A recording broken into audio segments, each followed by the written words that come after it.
pour exploser. Fais-toi plaisir, joue décontracté, ne te mets pas de pression, mais va travailler ta finition. Va travailler ta finition, Ismaïla. Mais xoolal Ismaïla Sarr finition boobu noonu liggéey na ko. liggéey na ko. En un laps de temps il a travaillé. mu nekkoon son problème waaw léegi nag Ismaïla Sarr bi dem liggéey finition am. suñu attaquant yi tamit. pourquoi am na ñenn ñoo xamante ne du ma ne ils ont des problèmes. mais dañu war di gën a améliorer wu. dama koy wax.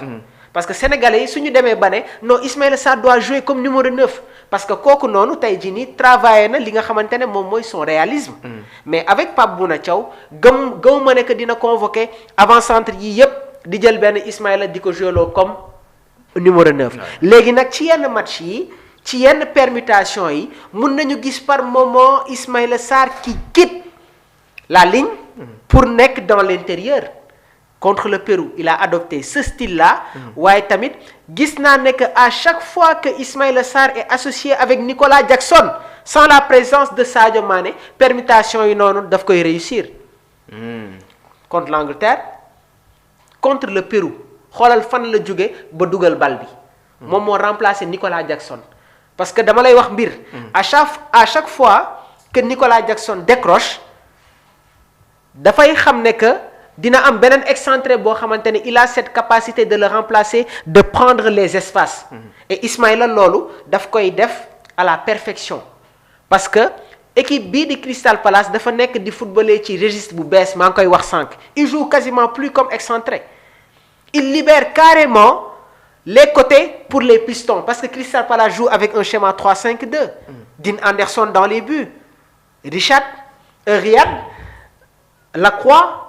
ki nga xamante ne moom mooy tamit Chris Richard nekk un international américain Chris Richard Lacroix ak Shafi Riyad ancien joueur du Betis Séville ñoom ñooy former la défense à 3 de Olivier Glasner sur les pistons Daniel Munoz ak Mitchell ñoom ñoo koy occupé si kanam dañu am benn trio Jérémy Pino Ismaïla Sarr ak ki nga xamante ne moom mooy Larsen bien vrai que tey on peut s'attendre à la titularisation de Mateta qui avait quelques pépins physiques donc entraîneur am daf ko permettra mu renforcer li nga xamante ne moom mooy son intelligence tactique et ba pare sa polyvalence parce que sous l'ère Aliou Cissé on avait l'habitude de voir un Ismaïla Sarr boo xamante ne dafa doon jouer comme excentré droite mais bi Pape ñëwee da nga gis ne que am na ay match yoo xamante ne daf ko footballoo excentré gauche xoola bu ñuy jouer contre Angleterre, les permutations qu'il avait avec Iliman Ndiaye, ainsi de suite. Il a cette capacité de jouer comme avant-centre. Donc, lii nii yëpp joueur su ko amee am na lenn loo xamante ne nag yow yaa koy mottali. mais question bi may poser mooy est-ce que Ismaïla Sarr égale le niveau qu'il a actuellement au niveau de la Premier League ci équipe bi di Crystal Palace. doyalaguma de je ne suis pas encore satisfait. mun na def le plus. ah oui. il n'est pas encore niveau bi muy footballé Crystal Palace. ba tey indee gu ko équipe Sénégal. waaw ñu ngi xaar ba léegi ñu ngi xaar ba léegi malgré mu ngi def de bonnes choses foofu ci Angleterre mais ñoo ngi xaar quand même fii ci Sénégal mu daal di élever un peu le niveau parce que à part Sadio Mané pour man c'est la personne idéale le joueur idéal pour mën a porter l'équipe nationale du Sénégal il a les capacités am na expérience bi surtout l'expérience quand même parce que tamit nekkul joueur bu ndaw yaa ngi koy wax 5 ans mine de rien am na presque léegi mot 10 ans bu amul ci sélection yàgg na fi Abdourahmane yàgg na fi oui. yàgg na fi Ismaïla bi muy soog a explosé ñëpp dañu amoon yaakaar ci moom mais comme ni ma la ko waxee par moment il manquait de confiance et gis nga entraîneur il faut ngay am benn lecture. et ça c'est la marque des grands entraîneurs Abdourahmane Guardiola mën nañ ko critiquer mais foofu la leen rawee. parce qu'il s'est transformé un joueur xoolal le cas de Nico Aurélie. c'était un milieu offensif. mu reconvertir ko en arrière gauche. il peut jouer comme relayeur ba Thomas Tuchel suy convoquer ce jeune là il le convoque en tant que arrière gauche. ainsi de suite mun naa la si limal.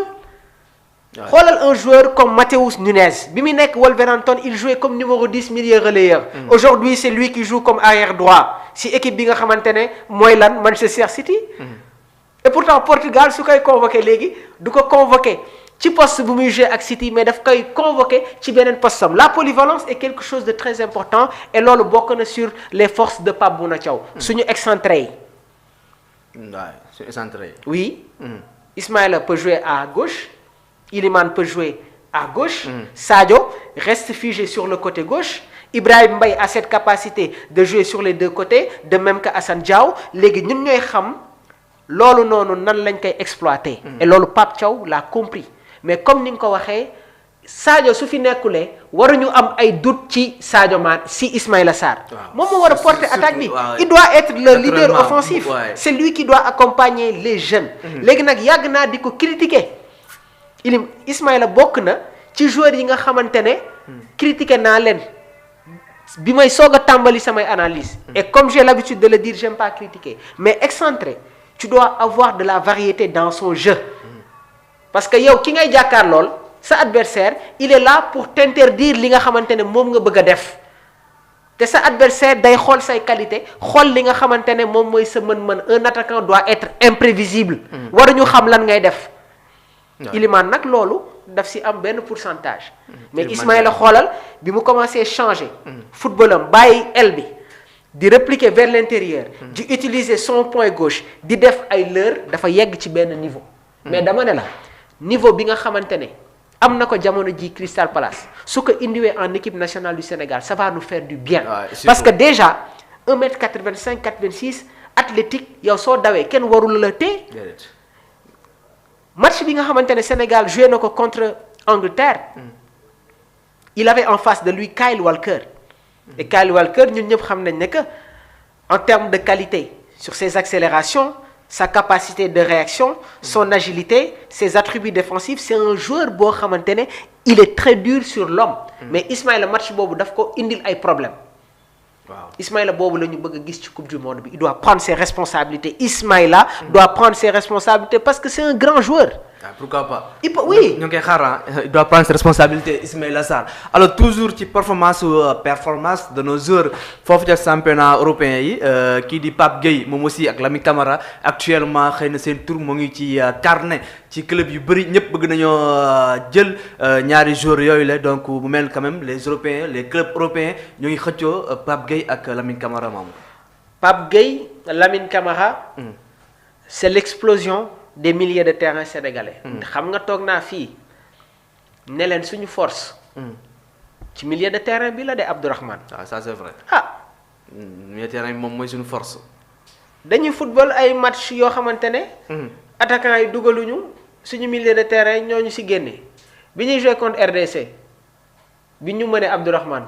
2-0 ñaari milieu de terrain ñoo dugal. Pape Alassane Gueye. ak Pape Matar Sarr ak biwu kii bi Jackson bi. am na ay match yoo xamante ne ce sont les milieux de terrain qui ont marqué contre le Soudan. qui a marqué. bi ñu joué final bi kan moo dugal. surtout Pape Gueye marque beaucoup de buts. waaw loolu moo tax nag man daf may neex may analyser suñu diggante ak France. oui parce que ñoom li ñuy gën a tudd ci ñoom Abdourahmane seen secteur offensif bi la. oui. te pourtant 2018 li ñu doon gën a wax ci ñoom seen milieu de terrain la ñoom Pogba les Ngolo Kanté mais li ngay gën a dégg nii. mooy attaque bi mooy attaque bi ñoom Olise ak ñoom Bakora gaa yooyu. am na leen nag loo xamante ne maa ngi koy junj. ba tey dawkat soo ko mayulee espace. du daw li ngay réduire si moom dina bëri. effectivement mais ñun cette équipe est au complet Abdourahmane. dañu toll fenn foo xamante ne il faut valoriser cette équipe gis nga gars yi ñu ñuy footballal. ak les équipes qui sont présentes ci coupe du monde bi ku ci toog di analyser sa équipe da ngay jàpp ne que équipe bi mooy jël coupe du monde bi ñun foofu la ñu war a toll. moo tax am na ay déedéet Abdourahmane moo tax li Pape Bouna Thiaw wax man dama ko gëm. et gëm naa ne que loolu lay def Pape Bouna Thiaw va respecter ses adversaires mais dara waru ko tere mu def li nga xamante ne moom la gëm. l'équipe nationale du Sénégal a des certitudes. on est complet dans tous les compartiments Abdourahmane su ma neexee tey ne ñun. suñu force c'est au niveau de notre défense. si CAN bi on a pris combien de buts. des choses se sont améliorées et on s'est renforcé bien vrai que maa ngi gis yenn internautes yi ñu naan doublure Crépin Diatta. Pape Thiaw nag moom gëm na Antoine Mendy loolu choix am la ñun ñëpp dañ koy respecter. et am na yeneen sélection yoo xamante ne il se retrouve dans cette même situation mais Carlo Ancelotti su fi Eder Militão nekkee Brésil moom lay joué loo arrière droite. te pourtant ils ont Danilo ils ont Vanderson am nañu Wesley ancien joueur de Flamengo qui joue actuellement au niveau du championnat italien ci équipe bi nga xamante ne mooy AS Rome.